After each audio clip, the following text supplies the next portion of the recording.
I begin with talking about my wedding.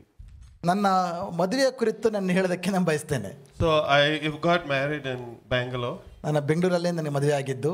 And I was in the church and I was standing at the front of the aisle.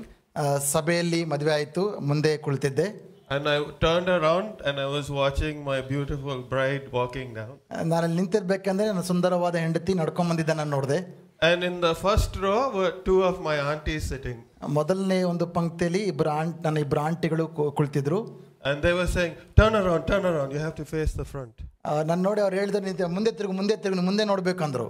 But why should I face the front? My bride is coming to be married to me. ನಾನು ಮುಂದೆ ಯಾಕೆ ನೋಡಬೇಕು? ನನ್ನ ಮದುವೆ ಆಗ್ಲಿರೋ ಮೊದಲಿಗಿತ್ತ ಹೆಂಡತಿ ನನ್ನ ಹಿಂದೆ ಬರ್ತಾ ಇದ್ದಾಳೆ. I wanted to savor that moment. ನಾನು ಆ ಒಂದು ಕ್ಷಣವನ್ನ ಆನಂದಿಸೋದಕ್ಕೆ ಬಯಸ್ತಾ ಇದ್ದೆ. Then my aunties told the best man standing next to me. Aunty ನನ್ನ ಬೆಸ್ಟ್ ಮ್ಯಾನ್ ಕಡೆ ನೋಡಿ ಹೇಳ್ತಾ ಇದ್ದಾರೆ, tell him to turn around. ಆತನ ಮುಂದೆ ತಿರುಗ ಕೇಳು ಅಂತ. And so my best man told me, enough baba. ನನ್ನ ಬೆಸ್ಟ್ ಮ್ಯಾನ್ ನೋಡಿದ್ರೆ ಸಾಕು ನೋಡಿದ್ದು ಅಂತ ಹೇಳಿದ್ರು. But anyway, I didn't turn around. ನಾನು ಹಿಂದೆ ತಿರುಗಲಿಲ್ಲ.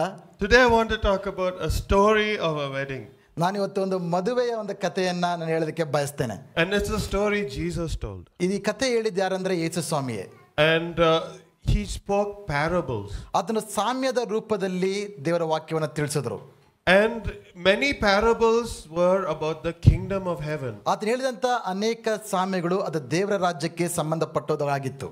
There are also many parables where there is a separation of good and the evil. ಯೇಸು ಸ್ವಾಮಿ ಹೇಳಿದ ಅನೇಕ ಸಾಮ್ಯಗಳಲ್ಲಿ ಒಳ್ಳೆಯದು ಕೆಟ್ಟದ್ದು ಬೇರ್ಪಡಿಸುವ ವಿಷಯಗಳು ಕೂಡ ಇತ್ತು. Like the parable of the sheep and the goats. ಈ ಒಂದು ಕುರಿಗಳಿಗೂ ಮೇಕೆಗಳನ್ನು ಬೇರ್ಪಡಿಸಿದ ಸಾಮ್ಯವು ಕೂಡ ನಿಮ್ಗೆ ಗೊತ್ತು. And the parable of the fish where the bad fish was separated from the good fish. ಮೀನುಗಳ ಬಗ್ಗೆ ಒಳ್ಳೆ ಮೀನುಗಳು ಕೆಟ್ಟ ಮೀನುಗಳನ್ನ ಯಾವ ರೀತಿಯಾಗಿ ಬೇರ್ಪಡಿಸಲ್ಪಡ್ತು ಎಂಬುದಾಗಿ. There are also many parables about weddings. ಮದುವೆಯ ಕುರಿತು ಕೂಡ ಅನೇಕ ಸಾಮ್ಯಗಳನ್ನ ಯೇಸು ಸ್ವಾಮಿ ಹೇಳಿದ್ರು. And there is a wedding we have where a person goes without a wedding garment. ಒಬ್ಬ ವ್ಯಕ್ತಿ ಮದುವೆಯ ವಸ್ತ್ರಗಳನ್ನ ಧರಿಸಿಕೊಳ್ಳದೆ ಹೋಗ್ತಾನೆ. And today I want to speak about one particular parable about a wedding. ಇವತ್ತು ಯೇಸು ಸ್ವಾಮಿ ಹೇಳಿದ ಒಂದು ಮದುವೆಯ ಸಂಬಂಧಪಟ್ಟ ಒಂದು ಸಾಮ್ಯವನ್ನ ಹೇಳೋದಕ್ಕೆ ಬಯಸ್ತೇನೆ. So let's look at Matthew chapter 25. ಮತ್ತೇನು ಬರೆಸುವ ವಾರ್ತೆ 25ನೇ ಅಧ್ಯಾಯಕ್ಕೆ ನಮ್ಮ ಸತ್ಯವೇದಗಳನ್ನ ನಾವು ತಿರುಗಿಸೋಣ. Matthew 25, we'll begin with verse 1. ಮತ್ತೇನು 25ನೇ ಅಧ್ಯಾಯ 1ನೇ ವಚನದಿಂದ ಪ್ರಾರಂಭಿಸೋಣ. And we'll go to verse 13. 1ರಿಂದ 13 ವಚನಗಳನ್ನು ಓದ್ಕೊಳ್ಳೋಣ. Then the kingdom of heaven will be like 10 virgins who took their lamps and went to meet the bridegroom. ಆಗ ಪರಲೋಕ ರಾಜ್ಯವು ಆರತಿಗಳನ್ನ ತೆಗೆದುಕೊಂಡು ಮದಲಿಂಗನನ್ನ ಎದುರುಗೊಳ್ಳುವುದಕ್ಕೆ ಹೊರಟಂತ 10 ಮಂದಿ ಕನ್ಯರಾಗಿ ಹೋಲಿಕೆಯಾಗಿರುವುದು. 5 of them were foolish and 5 were wise. ಅದರಲ್ಲಿ 5 ಮಂದಿ ಬುದ್ಧಿ ಇಲ್ಲದವರು, 5 ಮಂದಿ ಬುದ್ಧಿವಂತೆಯರು. For when the foolish took their lamps, they took no oil with them. ಬುದ್ಧಿ ಇಲ್ಲದವರು ತಮ್ಮ ಆರತಿಗಳನ್ನು ತಕೊಂಡರು, ಆದರೆ ಎಣ್ಣೆ ತಕೊಳ್ಳಲಿಲ್ಲ. But the wise took flasks of oil with their lamps. ಬುದ್ಧಿವಂತೆಯರು ತಮ್ಮ ಆರತಿಗಳ ಕೂಡ ಪಾತ್ರೆಗಳಲ್ಲಿ ಎಣ್ಣೆ ತಕೊಂಡರು. As the bridegroom was delayed, they all became drowsy and slept. ಮದಲಿಂಗನು ಬರುವುದಕ್ಕೆ ತಡ ಮಾಡಲು ಅವರೆಲ್ಲರೂ ತೂಕಡಿಸಿ ಮಲಗಿದರು. But at midnight there was a cry, here's the bridegroom, come out to meet him. ಆದರೆ ಅರ್ಧ ರಾತ್ರಿಯಲ್ಲಿ ಇಗೋ ಮದಲಿಂಗನು, ಅವನನ್ನು ಎದುರುಗೊಳ್ಳುವುದಕ್ಕೆ ಹೊರಡಿರಿ ಎಂದು ಕೂಗಾಯಿತು. Then all those virgins rose and trimmed their lamps. ಆಗ ಆ ಕನ್ಯೆಯರೆಲ್ಲರೂ ಎಚ್ಚೆತ್ತು ತಮ್ಮ ಆರತಿಗಳನ್ನು ನೆಟ್ಟಗೆ ಮಾಡಿದರು. The foolish said to the wise, give us some of your oil, for our lamps are going out. ಅಗ್ಗೆ ಬುದ್ಧಿ ಇಲ್ಲದವರು ಬುದ್ಧಿವಂತೆಯರಿಗೆ, ನಿಮ್ಮ ಎಣ್ಣೆಯಲ್ಲಿ ನಮಗೆ ಸ್ವಲ್ಪ ಕೊಡಿರಿ. But the wise answered, saying, since there will not be enough for us and for you, go rather to the dealers and buy for yourselves. ಅದಕ್ಕೆ ಬುದ್ಧಿವಂತೆಯರು, ನಿಮಗೆ ಕೊಟ್ಟರೆ ನಮಗೂ ನಿಮಗೂ ಕೂಡ ಸಾಲದೆ ಹೋದೀತು, ನೀವು ಮಾರುವವರ ಬಳಿಗೆ ಹೋಗಿ ಕೊಂಡುಕೊಂಡರೆ ಒಳ್ಳೆಯದು ಅಂದರು. And while they were going to buy, the bridegroom came. ಅವರು ಕೊಂಡುಕೊಳ್ಳಲಿಕ್ಕೆ ಹೋದಾಗ ಮದಲಿಂಗನು ಬಂದನು. And those who were ready went in with him to the marriage feast, and the door was shut. ಸಿದ್ಧವಾಗಿದ್ದವರು ಅವನ ಸಂಗಡ ಮದುವೆ ಮನೆಯೊಳಗೆ ಹೋದರು, ಬಾಗಿಲು ಮುಚ್ಚಲಾಯಿತು. Afterward, the other virgins came also saying, Lord, Lord, open to us. ತರುವಾಯ ಉಳಿದ ಕನ್ಯರು ಸಹ ಬಂದು, ಸ್ವಾಮಿ ಸ್ವಾಮಿ ನಮಗೆ ತೆರೆಯಿರಿ ಅಂದರು. But he answered, Truly I say to you, I do not know you. ಆತನು ನಿಮ್ಮನ್ನು ನಾನು ಅರಿಯನೆಂದು ನಿಮಗೆ ಸತ್ಯವಾಗಿ ಹೇಳುತ್ತೇನೆ ಅಂದನು. Watch therefore, for you know neither the day nor the hour. ಆದ ಕಾರಣ ಆ ದಿನವಾದರೂ ಗಳಿಗೆಯಾದರೂ ನಿಮಗೆ ಗೊತ್ತಿಲ್ಲವಾದುದರಿಂದ ಎಚ್ಚರವಾಗಿರ್ರಿ. So this parable is in 3 categories. ಈ ಒಂದು ಸಾಮ್ಯವು 3 ಭಾಗಗಳಿದೆ. It is a kingdom of heaven parable. ಇದು ಪರಲೋಕ ರಾಜ್ಯಕ್ಕೆ ಸಂಬಂಧಪಟ್ಟಂತ ಸಾಮ್ಯ. It's a parable about those who accepted and those who are rejected. ಈ ಒಂದು ಸಾಮ್ಯದಲ್ಲಿ ಸ್ವೀಕರಿಸಲ್ಪಟ್ಟವರು ನಿರಾಕರಿಸಲ್ಪಟ್ಟವರ ಬಗ್ಗೆ ಇದೆ. And it is a parable of a wedding. ಈ ಒಂದು ಸಾಮ್ಯವು ಮದುವೆಗೆ ಸಂಬಂಧಪಟ್ಟದ್ದು ಕೂಡ ಆಗಿದೆ. For some of us, I think the wedding is one of the most entertaining events. ಅನೇಕರಿಗೆ ಮದುವೆ ಅನ್ನಂಥದ್ದು ಬಹಳ ಎಲ್ಲರೂ ಕೂಡ ಉತ್ಸಾಹಭರಿತವಾದ ಒಂದು ಘಟನೆ. Maybe you would be planning your wedding or your son's wedding or your daughter's wedding, or maybe you would be prospecting for partners. ಇನ್ನು ನೀವು ನಿಮ್ಮ ಮದುವೆ ಆಗೋದಕ್ಕೋಸ್ಕರ ಕಾಯ್ತಿರೋ ಕೆಲವರು ಇರ್ಬೋದು, ಅಥವಾ ನಿಮ್ಮ ಮಗ ಮಗಳು ಅವರ ಮದುವೆಗಳಿಗೋಸ್ಕರ ನೀವು ಸಿದ್ಧತೆಯನ್ನು ಹೊಂದಿಕೊಳ್ತಾ ಇರ್ಬೋದು. This wedding story starts with the kingdom of heaven. ಈ ಮದುವೆಯ ಸಾಮ್ಯ ದೇವರ ರಾಜ್ಯದ ವಿಷಯದಿಂದ ಪ್ರಾರಂಭವಾಗ್ತಾ ಇದೆ. Even if we may face persecution and hardship in advancing God's kingdom, ದೇವರ ವಾಕ್ಯವನ್ನ ಮುಂದುವರಿಸುವಲ್ಲಿ ನಮಗೆ ಹಿಂಸೆಗಳು, ಕಷ್ಟಗಳು, ನೋವುಗಳು ಉಂಟಾದ್ರೂ ಕೂಡ nobody can stop God's kingdom. ದೇವರ ರಾಜ್ಯವನ್ನ ನಿಲ್ಲಿಸುವ ಶಕ್ತಿ ಯಾರಿಗೂ ಕೂಡ ಇಲ್ಲ. God's kingdom is right here. ದೇವರ ರಾಜ್ಯವು ಬಹಳ ಶಕ್ತಿ ಉಳ್ಳದ್ದು. And it's compared to 10 virgins. ಇದು 10 ಜನ ಕನ್ಯಕರಿಗೆ ಹೋಲಿಸಲ್ಪಟ್ಟಿದೆ ಇಲ್ಲಿ. Who took their lamps and went to meet the bridegroom. ಅವರ ಆರತಿಗಳನ್ನ ತೆಗೆದುಕೊಂಡು ಮದಲಿಂಗನನ್ನ ಭೇಟಿ ಮಾಡ್ಕೊಳ್ಳೋಕ್ಕೋಸ್ಕರ ಹೋದ್ರು. So as in my wedding, I was there first. ನನ್ನ ಒಂದು ಮದುವೆಯಲ್ಲಿ ಮೊದಲು ನಾನಿದ್ದೆ. And I was waiting for the bride. ನಾನು ಮದಲ್ಗಿತ್ತಿ ಬರೋದಕ್ಕೋಸ್ಕರ ಕಾಯ್ತಿದ್ದೆ. I also attended Pastor Manohar's wedding. Pastor Manohar ಒಂದು ಮದುವೆಯಲ್ಲಿ ಕೂಡ ನಾನಿದ್ದೆ. And he was there. ಅವರು ಕೂಡ ಅಲ್ಲಿ ಇದ್ರು. And his bride came. ಆತನ ಮದಲ್ಗಿತ್ತಿ ಮುಂದೆ ಬಂದ್ರು. And so in our tradition, we normally have the bridegroom standing, waiting for the bride come with the music. ನಮ್ಮ ಒಂದು ಸಂಪ್ರದಾಯದಲ್ಲಿ ಮದುವೆ ಗಂಡು ಮುಂದೆ ಬರ್ತಾರೆ, ತರುವಾಯ ಮದುವೆ ಹೆಣ್ಣು ಆ ಮ್ಯೂಸಿಕ್ ಎಲ್ಲ ಪ್ಲೇ ಆಗ್ತಿರ್ಬೇಕಂದ್ರೆ ನಡ್ಕೊಂಡು ಬರ್ತಾರೆ. But in this culture, ಆದ್ರೆ ಈ ಒಂದು ಸಂಸ್ಕೃತಿಯಲ್ಲಿ and in this time, ಆ ಒಂದು ಕಾಲದಲ್ಲಿ they waited for the bridegroom. ಅದರಲ್ಲಿ ಮದಲಿಂಗನು ಬರೋದಕ್ಕೋಸ್ಕರ ಕಾಯ್ತಿದ್ದಾರೆ. So the bridegroom was probably having his own party. ಮದಲಿಂಗನು ತನ್ನದೇ ಆದ ಒಂದು ಪಾರ್ಟಿಯಲ್ಲಿ ನಿರತನಾಗಿದ್ದ. And the bride might have been having her own party. ಮದಲ್ಗಿತ್ತಿ ಕೂಡ ತನ್ನದೇ ಆದ ಪಾರ್ಟಿಯಲ್ಲಿ ಆಕೆ ಇದ್ಲು. But when the bridegroom arrives, ಆ ಮದಲಿಂಗನು ಬಂದಾಗ everybody has to stop ಎಲ್ಲರೂ ಕೂಡ ನಿಂತ್ಕೊಳ್ಬೇಕು and take care of the bridegroom. ಮದಲ್ಗಿತ್ತಿಯನ್ನ And ನೋಡ್ಕೊಳ್ಬೇಕು. the bride will arrive soon after. ಮದಲ್ಗಿತ್ತಿ ಬರ್ತಾಳೆ. And then they will begin the wedding ceremony and the celebration. ಆಗ ಮದುವೆಯ ಕಾರ್ಯಕ್ರಮವನ್ನ ಆಚರಣೆಯನ್ನ ಪ್ರಾರಂಭಿಸ್ತಾರೆ. So, of course, we have some beautiful lights here. ಇಲ್ಲಿ ಒಳ್ಳೆ ಲೈಟ್ಗಳನ್ನ ಹೊಂದ್ಕೊಂಡಿದ್ದೇವೆ. But in this time and this place, ಆದರೆ ಆ ಕಾಲದಲ್ಲಿ ಆ ದಿನಗಳಲ್ಲಿ we had to have lamps. ಆರತಿಗಳಿತ್ತು. And so we had to have a number of young ladies holding lamps. ಅದರಿಂದ ಚಿಕ್ಕ ಹುಡುಗಿರೆಲ್ಲರೂ ಕೂಡ ಆರತಿಗಳನ್ನ ಇಟ್ಕೊಳ್ಳೋ ಜವಾಬ್ದಾರಿ ಅವ್ರದ್ದು. Maybe they were partly ushers. ಅವರು ಕೂಡ ಅಲ್ಲಿ ಸಹಾಯ ಮಾಡೋಕ್ಕೋಸ್ಕರ ಇದ್ರು. And they were there to show the way and to light up the place, holding their lamps. ಆ ಆರತಿಗಳನ್ನ ಹಿಡ್ಕೊಂಡು ಅವರ ದಾರಿ ತೋರಿಸೋದಕ್ಕೂ ಆ ಸ್ಥಳವನ್ನ ಬೆಳಕಿನ ತುಂಬಿಸೋ ಕಾರ್ಯವನ್ನ ಅವ್ರು ಮಾಡ್ತಾ ಇದ್ದಾರೆ. And they maintain the lighting by making sure that the lamp doesn't go out.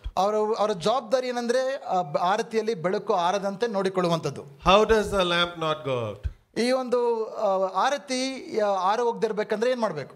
Because it has oil in it. ಅದರ ಒಳಗೆ ಎಣ್ಣೆ ಇರುತ್ತೆ. What does the oil represent? ಎಣ್ಣೆ ಯಾವುದಕ್ಕೆ ಸಾದೃಶ್ಯವಾಗಿದೆ? You can answer. ನೀವು ಹೇಳ್ಬೋದು. Word of God. ದೇವರ ವಾಕ್ಯ. The Holy Spirit. ಪವಿತ್ರಾತ್ಮನು. Good answer. The oil represents the Holy Spirit. ಪವಿತ್ರಾತ್ಮ, ಎಣ್ಣೆ ಪವಿತ್ರಾತ್ಮನಿಗೆ ಸಾದೃಶ್ಯವಾಗಿದೆ. 5 of the virgins were filled with the Holy Spirit. 5 ಜನ ಕನ್ಯಕರು ಆತ್ಮದಿಂದ ತುಂಬಿಸಲ್ಪಟ್ಟಂತವರು. 5 of the virgins were not. 5 ಜನ ಮಿಕ್ಕ ಕನ್ಯರು ಅವರು ಪವಿತ್ರಾತ್ಮದಿಂದ ತುಂಬಿಸಲ್ಪಟ್ಟಿರಲಿಲ್ಲ. And also in the wedding, ಈ ಒಂದು ವಿವಾಹದಲ್ಲಿ when the bridegroom is having, he will be with his party. ಮೊದಲಿಂಗನು ತನ್ನದೇ ಆದ ಪಾರ್ಟಿಯಲ್ಲಿ ಆತನಿರ್ತಾನೆ. And the bride will be with her party. ಮೊದಲ್ಗಿತ್ತಿಯು ತನ್ನದೇ ಆದ ಆಚರಣೆಯಲ್ಲಿ ಆಕೆ ಇರ್ತಾಳೆ. But all the lamp girls are part of the bridegroom's party. ಈ ಒಂದು ಹೆಂಗಸರೆಲ್ಲರೂ ಕೂಡ ಆರತಿ ಇಟ್ಕೊಳ್ಳೋ ಚಿಕ್ಕ ಹುಡುಗಿರೆಲ್ಲರೂ ಕೂಡ ಆತನ ಮೊದಲಿಂಗನ ಒಂದು ಆಚರಣೆಯಲ್ಲಿ ಪಾಲ್ಗೊಂಡಿರ್ತಾರೆ. So therefore there is no mention of the bride. ಆದ್ರಿಂದ ಈ ಮೊದಲ್ಗಿತ್ತಿಯ ಬಗ್ಗೆ ಇಲ್ಲೇನು ಬರೆಯಲ್ಪಟ್ಟಿಲ್ಲ. So as the girls stand there in the wedding holding the lamp, ಆ ಹುಡುಗಿರೆಲ್ಲರೂ ಕೂಡ ಆರತಿಯನ್ನ ಇಟ್ಟುಕೊಂಡು ನಿಂತ್ಕೊಂಡಾಗ what will shine the brightest? ಈ ಯಾವುದು ತುಂಬಾ ಚೆನ್ನಾಗಿ ಉರಿಯುವಂತದ್ದು?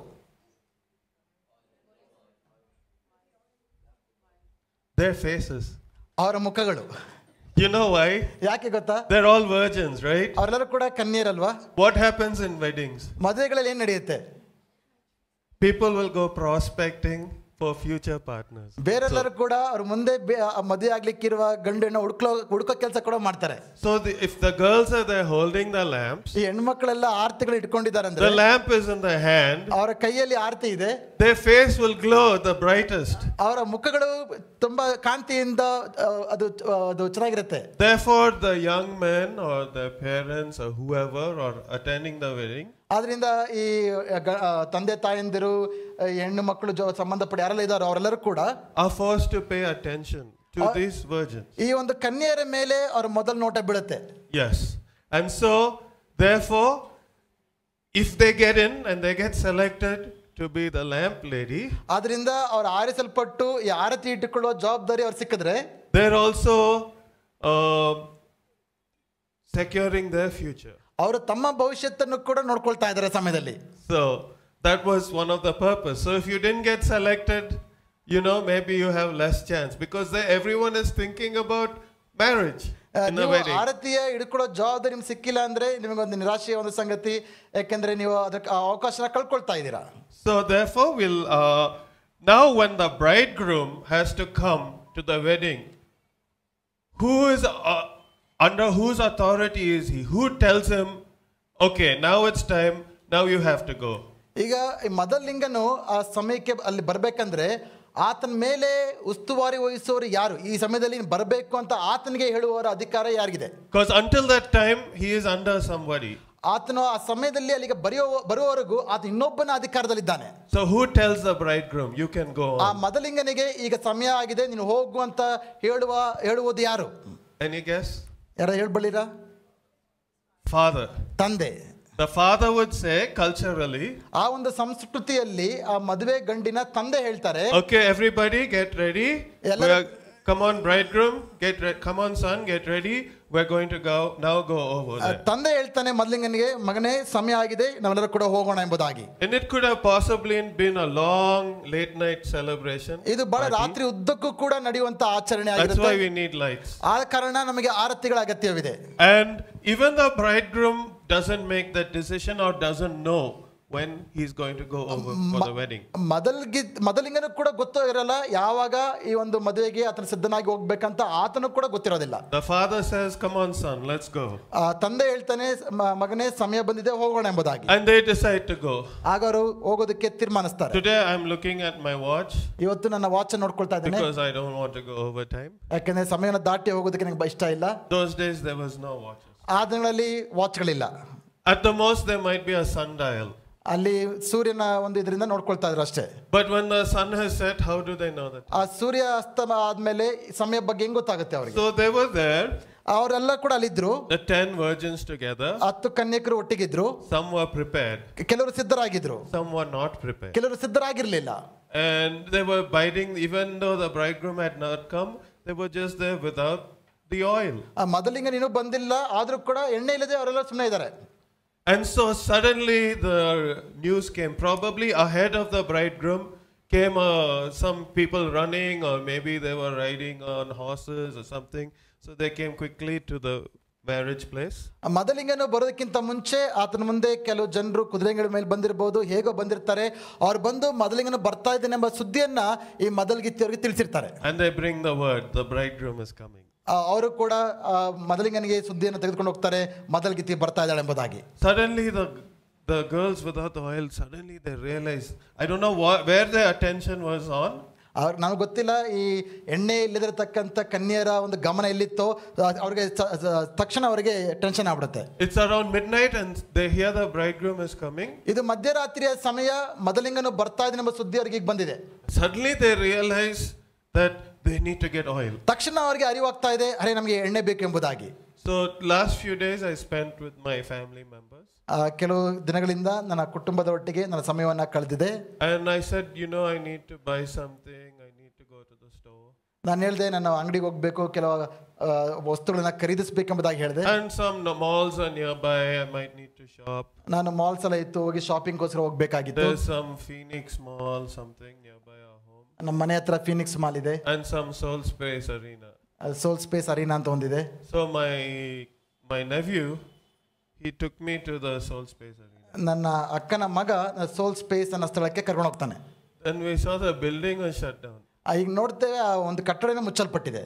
And then I said, okay, let's go home. He said, nowadays there's a lot of ghost malls. ಅವ್ರು ಹೇಳ್ತಾ ಇದ್ರೆ ನಮ್ಮ ಮನೆಗೆ ಹೋಗೋಣ ಅಂತ ಹೇಳಿದಾಗ ಈ ದಿನಗಳ ಅನೇಕ ಗೋಸ್ಟ್ ಮಾಲ್ಸ್ ಇದೆ ಅಂತ ಹೇಳಿದ್ದಾರೆ.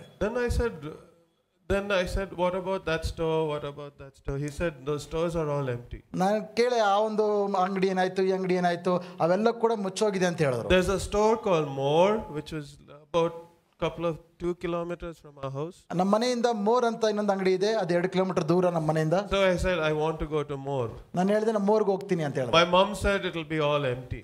ಅವ್ರು ಹೇಳಿದೆ, ಈಗ ಹೋದ್ರೆ ಎಲ್ಲ ಕೂಡ ಖಾಲಿ ಆಗಿರುತ್ತೆ. I said, how do you buy anything? ಇಲ್ಲಿ ಏನಾದ್ರು ಖರೀದಿಸ್ಬೇಕಂದ್ರೆ ಏನ್ ಮಾಡ್ತೀರಾ ಅಂತ ಕೇಳಿದೆ. All high tech. ಈಗೆಲ್ಲ ಹೈಟೆಕ್ ಇವಾಗ. Go into some app. ನೀವು ಒಂದು ಆಪ್ಗೆ ಹೋಗ್ತೀರಾ, and somebody brings it in 10 minutes. 10 ನಿಮಿಷದಲ್ಲಿ ನಿಮ್ಮ ಮನೆಗೆ ತಂದು ಕೊಡ್ತಾರೆ. Then they said they have all this UPI, Phone Pay and all. I don't have it. I have to install it. UPI, Phone Pay ಎಲ್ಲ ಇದೆ ಅಂತ ಹೇಳಿದ್ರು. ನಾನು ಇಲ್ಲ, ಇನ್ಸ್ಟಾಲ್ ಮಾಡ್ಕೋಬೇಕು. Robin and I went to a restaurant across the street for breakfast. ಈ ಬೆಳಗ್ಗೆ ನಾವು ಬ್ರೇಕ್ಫಾಸ್ಟ್ಗೆ ನಾನು ರಾಬಿನ್ ಒಂದು ಹೋಟ್ಲಿಗೆ ಹೋದ್ವಿ. And the waiter came with a little tablet.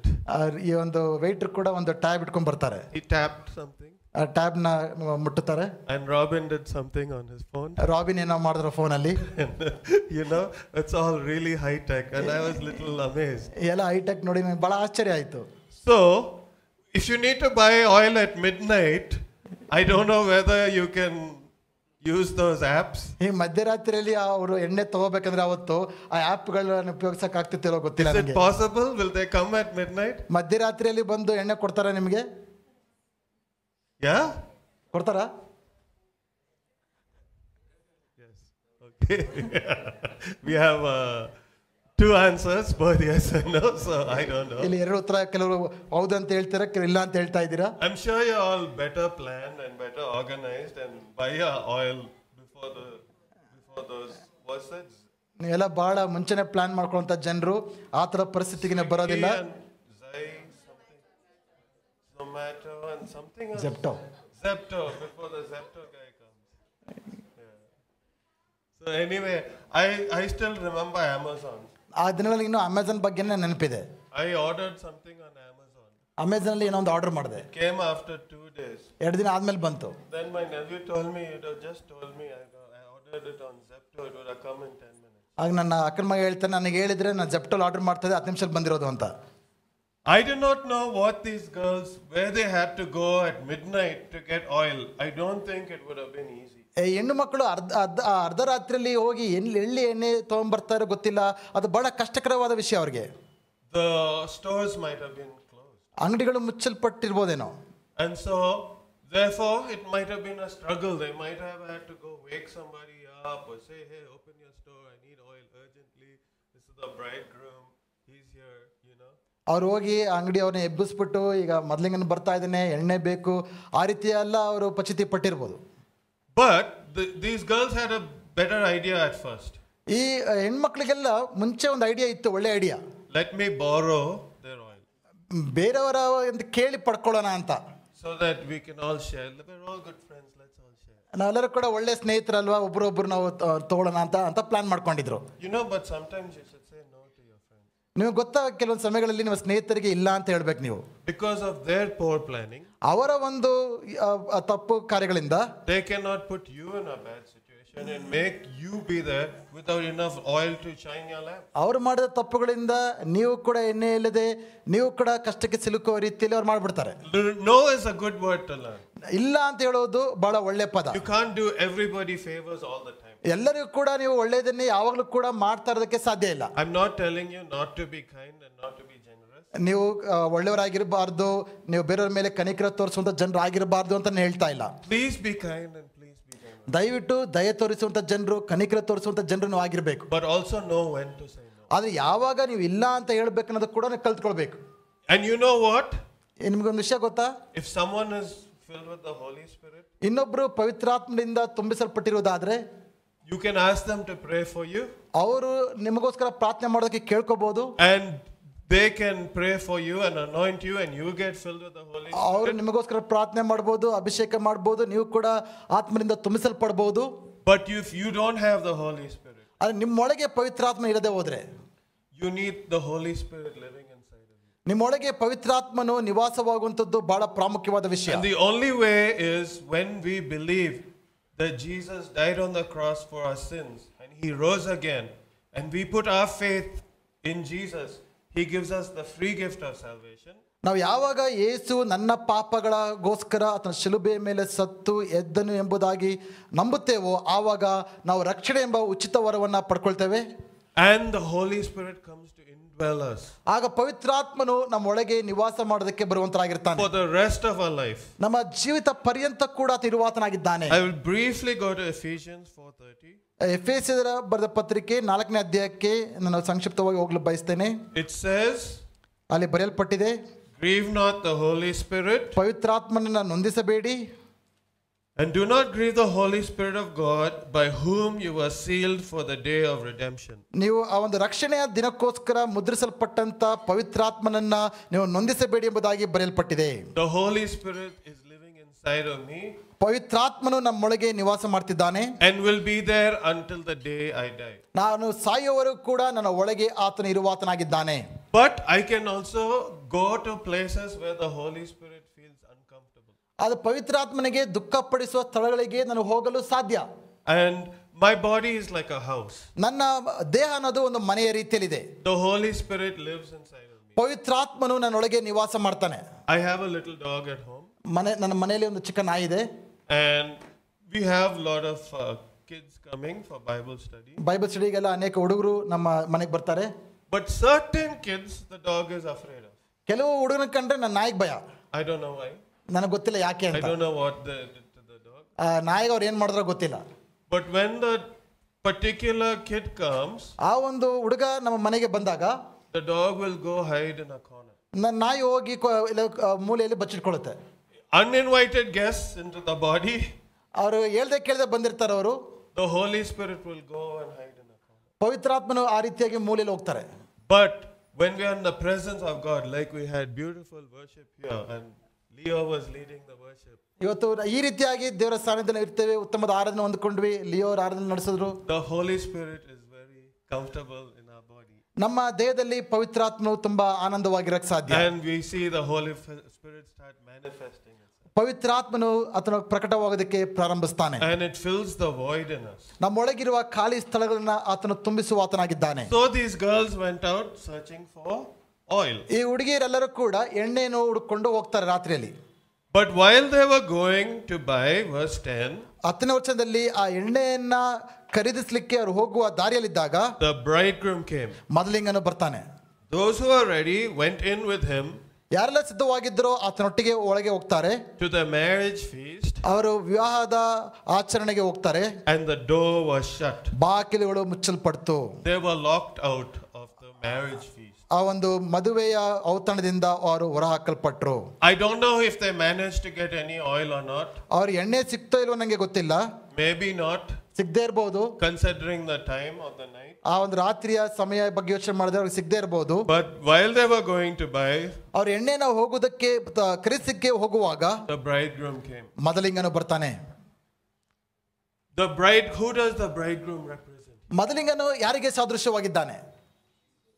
Jesus. ಯೇಸು ಕ್ರಿಸ್ತನಿಗೆ. Jesus may come at any time. ಯೇಸು ಕ್ರಿಸ್ತನು ಯಾವ ಸಮಯದಲ್ಲೂ ಕೂಡ ಬರೋದಕ್ಕೆ ಸಿದ್ಧವಾಗಿರ್ತಾನೆ. And we'll be caught up to meet him in the air. ನಾವು ಆತನ ಭೇಟಿ ಆಗೋದಕ್ಕೆ ಮಧ್ಯ ಆಕಾಶಕ್ಕೆ ಒಯ್ಯಲ್ಪಡ್ತೇವೆ.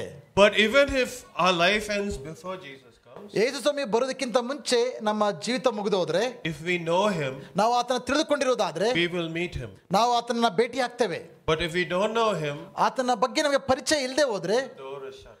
ನಮ್ಮ ಮುಂದೆ ಬಾಗಿಲುಗಳು ಮುಚ್ಚಲ್ಪಡ್ತವೆ. So here we have the virgin shouting from outside the door. ಇವರು ಬಾಗಿಲನ್ನ ಹೊರಗಿಟ್ಟುಕೊಂಡು ಈ ಹೆಂಗಸರೆಲ್ಲ ಕೂಡ ಕನ್ಯೆಯರು ಬಾಗಿಲನ್ನ ಜೋರಾಗಿ ತಟ್ತಾ ಇದ್ದಾರೆ. And of course the other virgins were busy with entertaining the guests and showing them the way and holding the lamps and feeding the lamps with oil. ಬೇರೆ ಕನ್ಯೆಯರೆಲ್ಲರೂ ಕೂಡ ಒಳಗೋಗಿದ್ದಾರೆ. ಅವರು ತಮ್ಮ ವಿವಾಹದ ಆಚರಣೆಯಲ್ಲಿ ಬೇರೆಯವರಿಗೆ ಬೆಳಕು ತೋರಿಸೋದ್ರಲ್ಲಿ ಅವರು ನಿರತರಾಗಿದ್ದಾರೆ. But who was the boss there? ಅಲ್ಲಿ ಯಜಮಾನನು ಯಾರು? The bridegroom. ಮದಲಿಂಗನು. So when they came knocking the door, and who would have in the first place invited them? ಯಾರು ಅವರನ್ನ ಆಹ್ವಾನಿಸಿರೋದು ಮೊದಲನೇ ಸ್ಥಾನದಲ್ಲಿ? We are selecting you 10 girls. Who would have been? ಈ 10 ಜನರನ್ನ ನಾವು ಆರಿಸ್ಕೊಳ್ತಾ ಇದ್ದೀವಿ ಎಂಬುದಾಗಿ ಹೇಳಿದವರು ಯಾರು? Probably the party of the bridegroom. ಈ ಒಂದು ಮದಲಿಂಗನ ಕುಟುಂಬದವರು ಹೇಳಿರಬಹುದು. But now the door is shut. ಈಗ ಬಾಗಿಲು ಮುಚ್ಚಲ್ಪಟ್ಟಿದೆ. So the bridegroom who might have been involved in inviting these girls, ಈ ಹೆಂಗಸರನ್ನ ಆಹ್ವಾನಿಸಿದರಲ್ಲಿ ಯಾರು ಕಾರ್ಯ ಮಾಡಿದ್ರು ಆ ಮದಲಿಂಗನೇ, and they are maybe knocking or shouting from outside, let us in. ಅವರು ಬಾಗಿಲು ತಟ್ತಾ ಇದ್ದಾರೆ, ಕಿರಿಸ್ತಾ ಇದ್ದಾರೆ, ಒಳಗೆ ಬಿಡಿ ಅಂತ ಕೇಳ್ಕೊಳ್ತಾ ಇದ್ದಾರೆ. He is telling them, I do not know you. ಅವ್ರು ಹೇಳ್ತಾ ಇದ್ದಾರೆ, ನಿಮ್ಮ ಪರಿಚಯ ನನಗಿಲ್ಲ ಎಂಬುದಾಗಿ. And Jesus ended with this statement. ಯೇಸು ಸ್ವಾಮಿ ಈ ವಾಕ್ಯವನ್ನು ಹೇಳಿ ಮುಗಿಸ್ತಾರೆ. Watch therefore, for you know neither the day nor the hour. ಆದ ಕಾರಣ ಆ ದಿನವಾದರೂ ಗಳಿಗೆ ಆದರೂ ನಿಮಗೆ ಗೊತ್ತಿಲ್ಲವಾದ್ದರಿಂದ ಎಚ್ಚರವಾಗಿರ್ರಿ. And the Bible says even the Son Jesus does not know when he is coming back. ದೇವರ ವಾಕ್ಯ ಹೇಳುತ್ತದೆ, ಯೇಸು ಕ್ರಿಸ್ತನಿಗೂ ಮಗನಿಗೂ ಆತನ ದೇವರ ಮಗನಿಗೂ ಕೂಡ ಆತನ ಯಾವಾಗ ಹಿಂದಿರುಗ್ತಾನೆ ಎಂಬುದಾಗಿ ಆ ಸಮಯ ಆತನಿಗೆ ಗೊತ್ತಿಲ್ಲ ಎಂಬುದಾಗಿ. But God the Father knows when. ಆದರೆ ತಂದೆಯಾದ ದೇವರ ಗೊತ್ತು ಯಾವಾಗ ತನ್ನ ಮಗನನ್ನ ಈ ಲೋಕಕ್ಕೆ ತಿರುಗಿ ಕಳಿಸಬೇಕು ಎಂಬುದಾಗಿ. When he comes, are you going to be filled with the Holy Spirit? ಆತನು ಬರುವ ಸಮಯದಲ್ಲಿ ನೀವು ಪವಿತ್ರಾತ್ಮನಿಂದ ತುಂಬಿಸಲ್ಪಟ್ಟವರಾಗಿರ್ತೀರಾ? If you are not a believer, ನೀವು ವಿಶ್ವಾಸಿ ಆಗದೆ ಹೋಗಿದ್ರೆ, and Jesus comes back, ಯೇಸು ಸ್ವಾಮಿ ಹಿಂದಿರುಗಿ ಬಂದಾಗ, or even if your life comes to an end, ನಿಮ್ಮ ಜೀವಿತ ಅದಕ್ಕಿಂತ ಮುಂಚೆ ಮುಕ್ತಾಯಗೊಂಡಾಗ, you will be outside. ನೀವು ಹೊರ ಹಾಕಲ್ಪಡ್ತೀರಾ. If you are a believer, you have to still watch. So you have to be ready when Jesus comes or when will my life be end, so that you won't be caught locked outside. ಆದ್ದರಿಂದ ನಾವು ವಿಶ್ವಾಸಿಗಳಾದ ನಾವು ಪ್ರತಿದಿನವೂ ಎಚ್ಚರವಾಗಿರಬೇಕು, ಕಾಯ್ತಿರಬೇಕು ಯಾವಾಗ ಯೇಸು ಸ್ವಾಮಿ ಹಿಂದಿರುಗಿ ಬರ್ತಾರೆ ಎಂಬುದಾಗಿ. ಇಲ್ಲದಿದ್ದರೆ ನಾವು ಹೊರ ಹಾಕಲ್ಪಡ್ತೇವೆ. But you know, even if you are a believer, ನೀವು ವಿಶ್ವಾಸಿ ಆಗಿರೋದಾದ್ರೆ you have to be aware Jesus is coming. ಯೇಸು ಸ್ವಾಮಿ ತಿರುಗಿ ಬರ್ತಾ ಇದ್ದಾನೆ ಎಂಬುದಾಗಿ ಅರಿವು ನಮಗಿರಬೇಕು. You need to be ready for Jesus. ಯೇಸು ಸ್ವಾಮಿ ತಿರುಗಿ ಬರೋದಕ್ಕೆ ನೀವು ಸಿದ್ಧವಾಗಿರಬೇಕು. I don't know, you might be aware there is also a judgment for believers. ನಿಮಗೆ ಅದರ ಬಗ್ಗೆ ಪರಿಚಯ ಇದೆಯೋ ಗೊತ್ತಿಲ್ಲ, ವಿಶ್ವಾಸಿಗಳಿಗೆ ಅಂತಾನೆ ಅದು ಬೇರೆ ಆದ ನ್ಯಾಯ ತೀರ್ಪಿದೆ. And we need to know that Jesus is coming. ನಮಗೆ ಇದು ಗೊತ್ತಿರಬೇಕು, ಯೇಸು ಸ್ವಾಮಿ ತಿರುಗಿ ಬರ್ತಾ ಇದ್ದಾನೆ ಎಂಬುದಾಗಿ. I will end shortly. ನಾನು ಬೇಗನೆ ಮುಗಿಸ್ತೇನೆ. But I want to just go over the passage that explains in metaphorical terms about, you know, the judgment of believers. ವಿಶ್ವಾಸಿಗಳಿಗೆ ನಡೆಯುವ ನ್ಯಾಯ ತೀರ್ಪು ಹೇಗಿರುತ್ತೆ ಎಂಬುದಾಗಿ ಕೆಲವು ಸಾದೃಶ್ಯಗಳನ್ನು ಹೇಳುವುದರ ಮುಖಾಂತರ ನಾನು ತಿಳಿಸೋದಕ್ಕೆ ಬಯಸ್ತೇನೆ. 1 Corinthians 3:10. ಮೊದಲನೇ ಕೊರಿಂಥದವರಿಗೆ 3:10. According to the grace of God given to me like a skilled master builder, I laid a foundation and someone else is building upon it. ದೇವರು ನನಗೆ ಕೃಪೆಯಿಂದ ಒಪ್ಪಿಸಿದ ಕೆಲಸವನ್ನು ನಡೆಸಿ ನಾನು ಪ್ರವೀಣ ಶಿಲ್ಪಿಯಂತೆ ಅಸ್ತಿವಾರ ಹಾಕಿದೆನು, ಮತ್ತೊಬ್ಬನು ಅದರ ಮೇಲೆ ಕಟ್ಟುತ್ತಾನೆ. Let each one take care how he builds upon it. ಪ್ರತಿಯೊಬ್ಬನು ತಾನು ಅದರ ಮೇಲೆ ಎಂಥದನ್ನ ಕಟ್ಟುತ್ತಾನೋ ಎಚ್ಚರಿಕೆ ಆಗಿರಬೇಕು. For no one can lay a foundation other than that which is laid, which is Jesus Christ. ಹಾಕಿರುವ ಅಸ್ತಿವಾರವು ಯೇಸು ಕ್ರಿಸ್ತನೇ. ಆ ಅಸ್ತಿವಾರವನ್ನಲ್ಲದೆ ಮತ್ತೊಂದು ಅಸ್ತಿವಾರವನ್ನು ಯಾರು ಹಾಕಲಾರರಷ್ಟೇ. Now if anyone builds on the foundation with gold, silver and precious stones, wood, hay and straw. ಆ ಅಸ್ತಿವಾರದ ಮೇಲೆ ಚಿನ್ನ, ಬೆಳ್ಳಿ, ರತ್ನ, ಕಟ್ಟಿಗೆ, ಹುಲ್ಲು, ಆಪು ಮುಂತಾದವುಗಳಲ್ಲಿ ಯಾವುದರಿಂದ ಕಟ್ಟಿದರೋ ಅವನವನ ಕೆಲಸವು ವ್ಯಕ್ತವಾಗುವುದು. Each one's work will become manifest. ಕ್ರಿಸ್ತನು ಬರುವ ದಿನವು ಬೆಂಕಿಯೊಡನೆ ಉದಯವಾಗಿ ಆ ಕೆಲಸವನ್ನು ಸ್ಪಷ್ಟವಾಗಿ ತೋರಿಸುವುದು. For the day will disclose it. ಅವನವನ ಕೆಲಸವೆಂತದೋ ಆ ಬೆಂಕಿ ಶೋಧಿಸುವುದು. Because it will be revealed by fire. ಯಾಕೆಂದರೆ ಅದು ಬೆಂಕಿಯಿಂದ ಅದು ತೋರಿಸಲ್ಪಡುತ್ತದೆ. And the fire will test what sort of work each one has done. ಆ ಬೆಂಕಿಯು ತೋರಿಸುತ್ತೆ ಪ್ರತಿಯೊಬ್ಬರು ಎಂತ ಕೆಲಸವನ್ನು ಅವರು ಮಾಡಿದ್ದಾರೆ ಎಂಬುದಾಗಿ. If the work that anyone has built on the foundation survives, he will receive a reward. ಒಬ್ಬನು ಆ ಅಸ್ತಿವಾರದ ಮೇಲೆ ಕಟ್ಟಿದ್ದು ಉಳಿದರೆ ಅವನಿಗೆ ಸಂಬಳ ಬರುವುದು. If anyone's work is burned up, he will suffer loss. ಒಬ್ಬನು ಕಟ್ಟಿದ್ದು ಸುಟ್ಟು ಹೋದರೆ ಅವನಿಗೆ ಸಂಬಳವು ನಷ್ಟವಾಗುವುದು. Though he himself will be saved, but only as through fire. ತಾನಾದರೂ ರಕ್ಷಣೆ ಹೊಂದುವನು, ಆದರೆ ಬೆಂಕಿಯೊಳಗಿಂದ ತಪ್ಪಿಸಿಕೊಂಡವನ ಆಗಿರುವನು. The way we live our lives, ನಾವು ಯಾವ ರೀತಿಯಾಗಿ ನಾವು ಜೀವಿಸುತ್ತಿದ್ದೇವೋ, we are storing up treasures in heaven. ನಾವು ಪರಲೋಕದಲ್ಲಿ ನಿಧಿಯನ್ನ ಸಂಗ್ರಹಿಸುತ್ತಿದ್ದೇವೆ. So we may be either building with gold, silver and precious stones. ನಾವು ಚಿನ್ನ, ಬೆಳ್ಳಿ, ರತ್ನಗಳಿಂದ ನಾವು ನಮ್ಮ ಮನೆಯನ್ನ ಕಟ್ಕೊಳ್ತಾ ಇರಬಹುದು. So the good deeds that God inspires us to do through the Holy Spirit. ನಾವು ಮಾಡುವುದಕ್ಕೆ ಪವಿತ್ರಾತ್ಮನು ಪ್ರೇರೇಪಿಸುವ ಒಳ್ಳೆಯ ಕಾರ್ಯಗಳಿರ್ತಾವಲ್ಲ, and in obeying the law of God, ದೇವರಿಗೆ ವಿಧೇಯರಾಗಿ ಮಾಡುವಂತ ಕಾರ್ಯಗಳು are gold, silver, precious stones. ಅವೆಲ್ಲವೂ ಕೂಡ ಚಿನ್ನ, ಬೆಳ್ಳಿ, ರತ್ನಗಳಿಗೆ ಹೋಲಿಸಲ್ಪಡುವಂತ ವಿಷಯಗಳಾಗಿವೆ. Or we may be building with wood, hay and straw. ಅಥವಾ ನಾವು ಕಟ್ಟಿಗೆ, ಹುಲ್ಲು, ಆಪುಗಳಿಂದ ನಮ್ಮ ಮನೆಯನ್ನ ಕಟ್ಕೋಬಹುದು. So when the fire of God comes and tests us, ದೇವರ ಬೆಂಕಿಯು ಬಂದು ನಮ್ಮ ಕಾರ್ಯಗಳನ್ನ ಶೋಧಿಸುವಾಗ, if the house is built in gold, silver, precious stones, it will last. ರತ್ನ, ಬೆಳ್ಳಿ, ಚಿನ್ನ ಇಂದ ಕಟ್ಟಿದ ಮನೆಗಳು ಆ ಬೆಂಕಿಯಲ್ಲಿ ನಿಲ್ತವೆ. And that will be our eternal reward. ಅವೆಲ್ಲ ಕೂಡ ಪರಲೋಕದಲ್ಲಿ ನಮಗೆ ಸಿಗುವಂತ ಬಹುಮಾನಗಳಾಗಿವೆ. But wood, hay and straw will get burned up. ಆದರೆ ಈ ಕಟ್ಟಿಗೆ, ಹುಲ್ಲು, ಆಪು ಅವೆಲ್ಲ ಕೂಡ ಸುಟ್ಟೋಗ್ತವೆ. So maybe our 3-story house may come down to 1 story. ಈ 3 ಹಂತದ ಮನೆ ಒಂದು ಹಂತಕ್ಕೆ ಬರಬಹುದು. So even if we are believers, ನಾವು ವಿಶ್ವಾಸಿಗಳಾಗಿದ್ರೂ ಕೂಡ we need to live as though Jesus is coming. ಯೇಸು ಸ್ವಾಮಿಯು ಪ್ರತಿನಿತ್ಯ ಬರ್ತಾ ಇದ್ದಾನೆಂಬ ಅರಿವಿಂದ ನಾವು ಜೀವಿಸಬೇಕಾಗಿದೆ. We need to live in expectation of Jesus coming. ಯೇಸು ತಿರುಗಿ ಬರ್ತಾ ಇದ್ದಾನೆ ಎಂಬ ಒಂದು ಅನಿಸಿಕೆಯಿಂದ ನಾವು ಜೀವಿಸಬೇಕಾಗಿದೆ. What do I do when I have a guest coming to my house? ನಮ್ಮ ಮನೆಗೆ ಒಬ್ಬ ಗೆಸ್ಟ್ ಬರ್ತಾ ಇದ್ದಾರೆ ಎಂಬುದಾಗಿ ಬರ್ತಾ ಇದ್ರೆ ಏನ್ ಮಾಡ್ತೇನೆ? You tell me what you do when a guest comes to your house. ನಿಮ್ಮ ಮನೆಗಳಿಗೆ ಗೆಸ್ಟ್ಗಳು ಬರ್ತಾ ಇದ್ದಾರೆ ಅಂದ್ರೆ ನೀವೇನ್ Big ಮಾಡ್ತೀರಾ? important guest. ಬಹಳ ಪ್ರಾಮುಖ್ಯವಾದ ಒಬ್ಬ ಗೆಸ್ಟ್ ಬರ್ತಾ ಇದ್ದಾರೆ ಅಂದ್ರೆ ನೀವೇನ್ ಮಾಡ್ತೀರಾ? You make the house. ಮನೆಯನ್ನ ಶುದ್ಧವಾಗಿಡ್ತೀರಾ? What all do you have to do? ನೀವೆಲ್ಲ ಏನೆಲ್ಲ ಮಾಡ್ತೀರಾ? Lot of cleaning, right? ಬಹಳ ಶುದ್ಧ ಮಾಡ್ತೀರಾ ಅಲ್ವಾ? Lot of arranging, right? ಬಹಳ ಜೋಡಿಸ್ತೀರಾ ಎಲ್ಲವನ್ನ, All the mess, ಎಲ್ಲ ಗಲೀಜನ್ನ, all the other things. ಬೇರೆ ಎಲ್ಲ ವಿಷಯಗಳನ್ನ. Imagine if pastor is coming to your house. ಪಾಸ್ಟ್ರಿ ಮನೆಗೆ ಬರ್ತಿದ್ದಾರೆ ಅನ್ಕೊಳ್ಳಿ. You will clean up everything. ಎಲ್ಲವನ್ನ ಕೂಡ ಕ್ಲೀನ್ ಮಾಡ್ತೀರಾ? Maybe some items you don't want to see him to see right away. ಯಾವ ಐಟಮ್ಗಳು ಪಾಸ್ ನೋಡಬಾರ್ದು ಅಂತ ಇರ್ತಾವೆ, ಸೈಡ್ ಇಡ್ತೀರಾ? I don't know. ನನಗೆ ಗೊತ್ತಿಲ್ಲ. In the old days we used to have magazines and stuff. ಹಳೆ ದಿನಗಳಲ್ಲಿ ಮ್ಯಾಗಝಿನ್ಗಳೆಲ್ಲ ಇರ್ತಾ ಇದ್ವು. When pastor comes they'll take and hide it somewhere. Pastor ಬರ್ತಾ ಇದ್ದಾಗ ಆ ಮ್ಯಾಗಝಿನ್ಗಳನ್ನ ತೆಗೆದು ಬಚ್ಚಿಡ್ತಾ ಇದ್ವಿ. After pastor goes they'll remove it again. Pastor ಹೋದ್ಮೇಲೆ ತೆಗೆದು ಮತ್ತೆ ಮುಂದೆ Today everything you see on your phone or tablet. ನೀವು ಈ ದಿನ ಎಲ್ಲ ಕೂಡ ಫೋನ್ಗಳಲ್ಲಿ ಟ್ಯಾಬ್ಗಳೆಲ್ಲ ಇದೆ.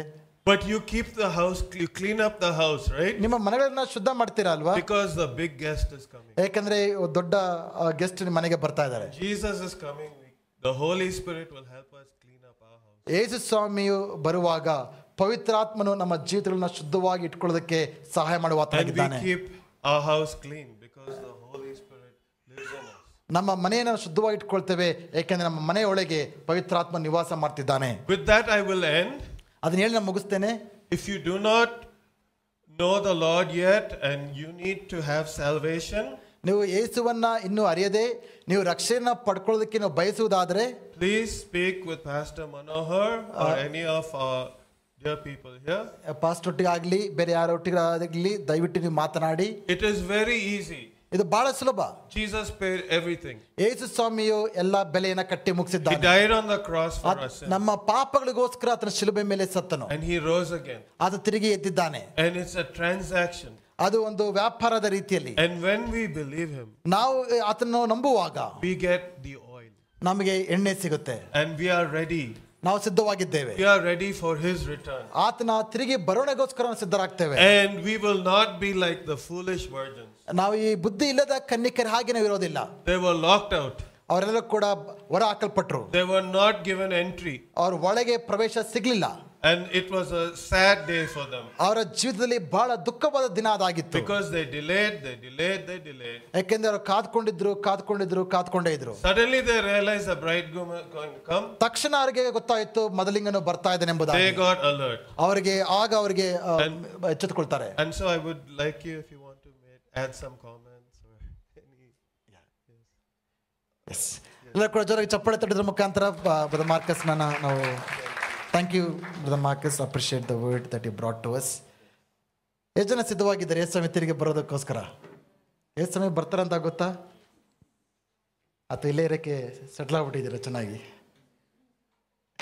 ಎಲ್ಲದಕ್ಕಿಂತ ದೊಡ್ಡ ವಿಷಯ ಈ ಲೋಕದಲ್ಲಿ, ಎಲ್ಲದಕ್ಕೆ ದೊಡ್ಡ ನಿರೀಕ್ಷೆ ಏನಂದರೆ, ಯಾಕೆಂದರೆ ನಮ್ಮೆಲ್ಲ ಆಶ್ವಾಸನೆಗಳಿಗೆ ಈ ಲೋಕದಲ್ಲಿ ನಿರೀಕ್ಷೆ ಇಲ್ಲ. ನಾವು ಹುಡುಕುತ್ತಿರತಕ್ಕಂಥ ಪ್ರೀತಿ, ಶಾಂತಿ, ಸಮಾಧಾನ, ನ್ಯಾಯ, ನೀತಿ, ಐಕ್ಯತೆ, ಸಮಾನತೆ ಇವೆಲ್ಲವೂ ಕೂಡ ಈ ಲೋಕದಲ್ಲಿ ನಮಗೆ ಸಿಗೋಕ್ಕೆ ಸಾಧ್ಯನೇ ಇಲ್ಲ.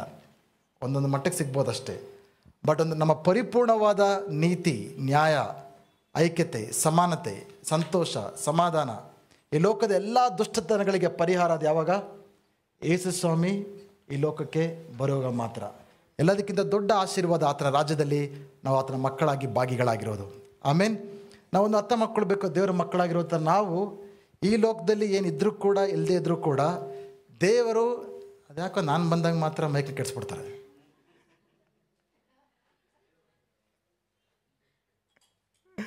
ಓಕೆ, ಸೊ ನಮಗೆ ಈ ಲೋಕದಲ್ಲಿ ಏನಿದ್ರೂ ಕೂಡ ಇಲ್ಲದೆ ಹೋದರೂ ಕೂಡ ನಮಗೆ ಎಲ್ಲದಕ್ಕೂ ಸಿಗೋ ದೊಡ್ಡ ಆಶೀರ್ವಾದ ಏನಂದರೆ ನಾವು ನಿತ್ಯ ಜೀವ ನಮಗಿದೆ.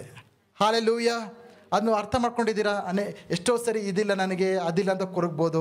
ಯಾಕೆ ನನ್ನ ಜೀವನದಲ್ಲಿ ಈ ರೀತಿಯಾಗಿ ನಡೀತಾ ಇದೆ, ಯಾಕೆ ತುಂಬ ಪ್ರಶ್ನೆಗಳು ನಮಗಿರ್ಬೋದು, ಅನೇಕ ವಿಷಯಗಳು ಕೊರಗ್ತಾ ಇರ್ಬೋದು. ಬಟ್ ಒಂದು ವಿಷಯ ನಾವು ಅರ್ಥ ಮಾಡ್ಕೊಳ್ಬೇಕಾಗಿದೆ, ನಾವು ದೇವರ ರಾಜ್ಯದ, ಪರಲೋಕ ರಾಜ್ಯದ ಬಾಧ್ಯರಾಗಿದ್ದೇವೆ. ಆಮೇಲೆ ಎಲ್ಲ ಕೂಡ ಜೋರಾಗಿ ಚಪ್ಪಾಳೆ ತಟ್ಟುತ್ತಾ ದೇವರನ್ನು ನಾವು ಮಹಿಮೆ ಪಡಿಸುವಂಥರಾಗೋಣ. ಸೊ ಅನೇಕರು ದೇವರ ಮಕ್ಕಳಾಗಿದ್ದೇವೆ. ದೇವರ ಮಕ್ಕಳಾದ ನಂತರ ನಮಗಿರುವ ನೆಕ್ಸ್ಟ್ ಮೆಗಾ ಈವೆಂಟ್, ನಮ್ಮ ಮದುವೆಗಳಿಗಿಂತ, ನಮ್ಮ ಮಕ್ಕಳ ಮದುವೆಗಳಿಗಿಂತ, ಈ ಲೋಕದಲ್ಲಿ ನಡೆಯುವ ಯಾವುದೇ ಒಂದು ಈವೆಂಟ್ಗಿಂತ ಒಂದು ದೊಡ್ಡ ಒಂದು ಈವೆಂಟ್ ಬರ್ತಾ ಇದೆ. ಅದೇನೆಂದರೆ ಯೇಸು ಸ್ವಾಮಿ ತಿರುಗಿ ಬರ್ತಾ ಇದ್ದಾರೆ ಎಂಬುದಾಗಿ.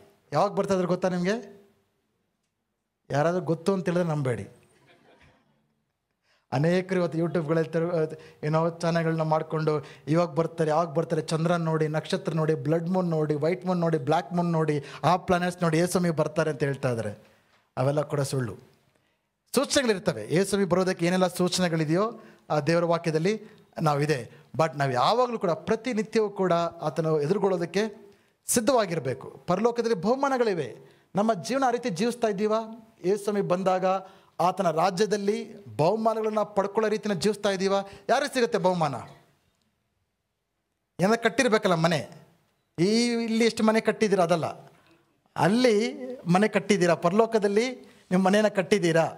ಚಿನ್ನ, ಬೆಳ್ಳಿ, ರತ್ನ ಅಂದರೆ ಅವೆಲ್ಲ ಕೂಡ ದೇವರ ಚಿತ್ತವನ್ನು ಮಾಡಿದವರು, ದೇವರ ಸೇವೆಯನ್ನು ಮಾಡಿದವರು, ದೇವರಿಗೆ ವಿಧೇಯರಾದವರು ಅಂಥವರು ಅಲ್ಲಿ ಬಹುಮಾನವನ್ನು ಪಡ್ಕೊಳ್ತೀರಾ. ಮಿಕ್ದವರು ರಕ್ಷಣೆ ಹೊಂದ್ತೀರಾ, ಪರಲೋಕದಲ್ಲಿ ಇರ್ತೀರ. ಬಟ್ ಖಾಲಿ ಅನೇಕ ವಿಶ್ವಾಸಿಗಳು ಕೇಳಿದ್ರೆ, ಪಾಸ್ಟೇ ಪರಲೋಕಕ್ಕೆ ಹೋಗ್ತೀನಿ ಅಷ್ಟು ಸಾಕು ಬಿಡಿ ಪಾಸ್ಟೇ, ಅಲ್ಲೇನಿಲ್ಲದ್ರಿ ಇಲ್ಲದೆ ಹೋಗಲಿ, ಪರಲೋಕಕ್ಕೆ ಹೋಗ್ತೀನಿ ಅಂದ್ರೆ ಸಾಕು ಬಿಡಿ ಅಂತ ಹೇಳ್ತಾರೆ.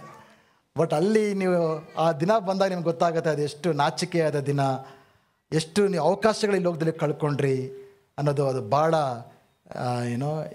ಈ ಲೋಕದಲ್ಲಿ ನಿಮಗೆ ನಿಮ್ಮ ಫ್ರೆಂಡ್ಸ್ ಎಲ್ಲ ಮೆಡಲ್ಸ್ ತೊಗೊಂಡು ಅವಾರ್ಡ್ಸ್ ತೊಗೊಳ್ತಾರೆ, ನಿಮ್ಗೆ ಹೆಂಗೆ ಅನಿಸುತ್ತೆ? ಬೇಜಾರಾಗುತ್ತಾ ಇಲ್ವಾ? ಹಂಗೆ ಯಾವತ್ತು ದಿನ ನಿಮ್ಗಿಂತ ಚಿಕ್ಕವರು ಅಕ್ಕಪಕ್ಕದೆಲ್ಲರೂ ಕೂಡ ಯೇಸುಸ್ವಾಮಿ ಕರೆದು ಜಯಮಾಲೆಗಳನ್ನ ಹಾಕ್ತಾ ಇರ್ತಾರೆ, ಕಿರೀಟಗಳ ತೊಡಿಸ್ತಾ ಇರ್ತಾರೆ. ನೀವು ಸೈಡಲ್ಲಿ ನಿಂತ್ಕೊಂಡು ಏನು ಮಾಡ್ತಾ ಇರಬೇಕು? ಚಪ್ಪಾಳೆ ತಟ್ಟಕ್ಕೆ ಬಯಸ್ತೀರಾ ಅಥವಾ ಅವಾರ್ಡ್ ತೊಗೊಳಕ್ಕೆ ಬಯಸ್ತೀರಾ? ದೇವ್ರು ನಮ್ದವ್ರು ಪರಲೋಕ guarantee. Praise the lord, hallelujah. But ನಿಮಗೆ ಅಲ್ಲಿ ನಿಮ್ಮವಾದ ಪದವಿಗಳು, ಅವಾರ್ಡ್ಗಳು, ಇಟ್ಸ್ ಓಪನ್, ಎಲ್ಲರೂ ಕೂಡ ಪಡ್ಕೊಳ್ಳೋ ಅವಕಾಶಗಳು ದೇವ್ರು ಕೊಟ್ಟಿದ್ದಾರೆ. ಬಟ್ ಲೆಟ್ಸ್ ಬಿ ಪೀಪಲ್, ಅವೆಲ್ಲ ಕೂಡ ಪಡ್ಕೊಳ್ಳೋ ಮಕ್ಕಳಾಗಿ ದೇವರನ್ನು ಮಾಡಲಿ. ಆಮೇನ್.